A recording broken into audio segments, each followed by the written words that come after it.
नमस्कार भारत।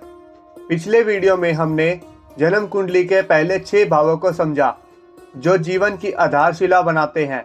आज हम उसी क्रम को आगे बढ़ाते हुए 7वें भाव से लेकर 12वें भाव तक के अर्थ और प्रभाव जानेंगे। तो चलिए शुरुआत करते हैं सप्तम भाव से। सप्तम भाव को विवाह का भाव कहा जाता है और यह सच में कुंडली का बहुत ही अहम हिस्सा होता है। यह भाव बताता है कि आपको जीवन में दूसरों से जुड़कर कितना सुख, संतुलन और सहयोग मिलेगा। इसी भाव से शादी, जीवन साथी का स्वभाव, वैवाहिक जीवन की स्थिति और रिश्तों की मजबूती देखी जाती है। आपका जीवन साथी आपको कितना आगे बढ़ाएगा या चुनौतियां देगा, इसकी झलक भी यहीं से मिलती है। सप्तम भाव आपके करियर और जॉब पर भी असर डालता है, खासकर जब काम लोगों से जुड़ा हो। Partnership, business, client dealing, public relation जैसी चीज़ों का विचार भी इसी भाव से किया जाता है। यह भाव डे टू डे इनकम यानी रोज की कमाई और लेन देन को भी दिखाता है। आप लोगों के साथ काम करके कितना कमा सकते हैं, यह संकेत भी यहीं छुपा होता है। यह भाव आपके पार्टनर के बारे में बहुत कुछ बताता है, उनका नेचर, सोच और जीवन में उनकी भूमिका। साथ ही यह वह स्थान है जहां सूर्य अस्त होता है, इसलिए इसे पश्चिम दिशा से भी जोड़ा जाता है। परिवार में भतीजा और भतीजी का विचार भी इसी भाव से किया जाता है। सरल शब्दों में सप्तम भाव यह सिखाता है कि जीवन अकेले नहीं चलता। जब आप दूसरों के साथ तालमेल बनाते हैं तभी सुख, सफलता और स्थिरता का रास्ता खुलता है। अष्टम भाव को आयु का भाव कहा जाता है और यह कुंडली का सबसे रहस्यमयी हिस्सा माना जाता है। यह भाव जीवन के उन पहलुओं को दिखाता है जो दिखाई नहीं देते लेकिन गहराई से बहुत असर डालते हैं।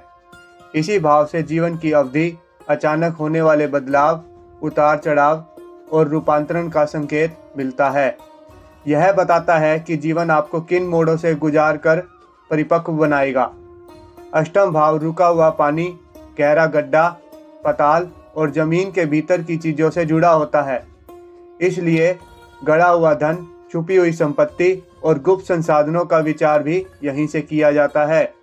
यह भाव इंश्योरेंस, लॉन्ग टर्म लोन और ऐसी जिम्मेदारियों को भी दिखाता है जो अचानक या लंबे समय के लिए जुड़ती हैं।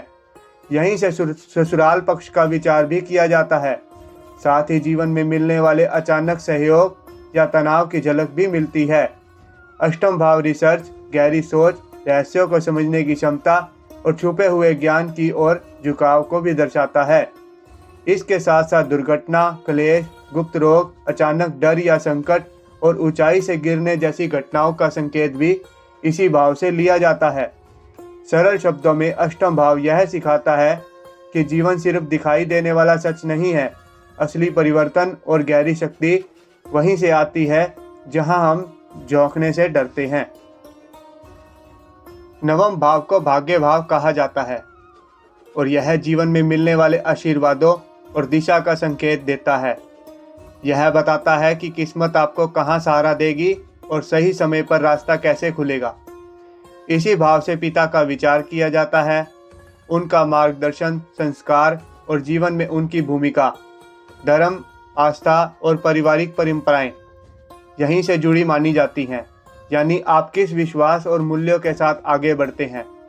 नवम भाव से लंबी दूरी की यात्राएं, विदेश यात्रा और जीवन में दूर तक ले जाने वाले अनुभव देखे जाते हैं। नौसेना और समुद्र से जुड़ी यात्राओं का संबंध भी इसी भाव से जोड़ा जाता है। यह भाव आपके भाग्य को दर्शाता है, साथ ही आगामी संतान का भाग्य, उनके संस्कार और उन्नति का संकेत भी देता है। उच्च शिक्षा, बड़े शिष्यों की पढ़ाई, धार्मिक ज्ञान, शास्त्र दर्शन और गहरे बोध का विचार भी इसी भाव से किया जाता है। तीर्थ यात्रा और आध्यात्मिक यात्राओं की प्रेरणा भी यहीं से आती है। परिवार में साला साली और जीजा का विचार भी नवम भाव से किया जाता है। सरल शब्दों में नवम भाव यह बताता है कि जीवन में आपको किस तरह का मार्गदर्शन मिलेगा आपका भाग्य कब और कैसे साथ देगा और आपकी सोच कितनी ऊंचाई तक जा सकती है। दशम भाव को कर्म का भाव कहा जाता है और यही बताता है कि दुनिया आपको किस रूप में देखेगी। यह आपके कर्म, आपकी जिम्मेदारियां और समाज में आपकी पहचान की तस्वीर बनाता है। इसी भाव से आपका करियर, बिजनेस और आप जीवन में किस तरह का काम करते हैं यह समझ में आता है। सरकारी नौकरी, प्रशासन, अधिकार से जुड़ा काम और नेतृत्व की भूमिकाएं भी इसी भाव से जुड़ी मानी जाती हैं। यह भाव बताता है कि इस जीवन में आपको धन, पद, स्टेटस और गुडविल कितनी मिलेगी, लोग आपको किस नज़र से देखेंगे, आपके नाम का वजन कितना होगा और इसका संकेत भी यहीं छुपा होता है। पॉलिटिक्स, पब्लिक लाइफ और समाज में प्रभाव डालने की क्षमता का विचार भी इसी भाव से किया जाता है। दशम भाव वह स्थान है जहां सूर्य सिर के ऊपर होता है, इसलिए इसे कर्म की ऊंचाई माना जाता है। यह दक्षिण दिशा को भी दर्शाता है। परिवार में सास का विचार भी इसी भाव से किया जाता है। सरल शब्दों में दशम भाव यह सिखाता है कि आप कितने कर्मों से अपनी पहचान बनाते हैं। जितनी ईमानदारी और मेहनत यहाँ होती है, उतनी ही ऊंचाई जीवन में दिखाई देती है। एकादश भाव को लाभ भाव कहा जाता है। यह भाव बताता है कि जीवन आपकी मेहनत का फल आपको कहाँ और कितनी मात्रा में मिलेगा।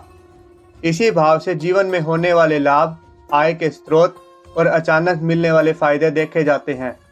आपकी इच्छाएं, उम्मीदें और सपने कितने पूरे हो सकते हैं, इसका संकेत भी यही देता है। एकादश भाव आपके बिजनेस के होने वाले मुनाफे और नेटवर्क से मिलने वाले लाभ को भी दर्शाता है। दोस्त, जान पहचान और समाज का वह घेरा जो आपको आगे बढ़ने में मदद करता है, इसी भाव से जुड़ा होता है। यह भाव बड़े भाई और उनसे मिलने वाले सहयोग का विचार भी करता है। संतान के जीवन में आने वाले पार्टनर का संकेत भी इसी भाव से देखा जाता है। शरीर के स्तर पर यह भाव दाहिने कान से संबंधित माना जाता है। सरल शब्दों में एकादश भाव बताता है कि आपकी मेहनत किस रूप में वापस लौटेगी, आपकी इच्छाएं कितनी पूरी होंगी और आपके जीवन में कौन लोग आपके लिए लाभ का कारण बनेंगे। द्वादश भाव को व्यय भाव कहा जाता है।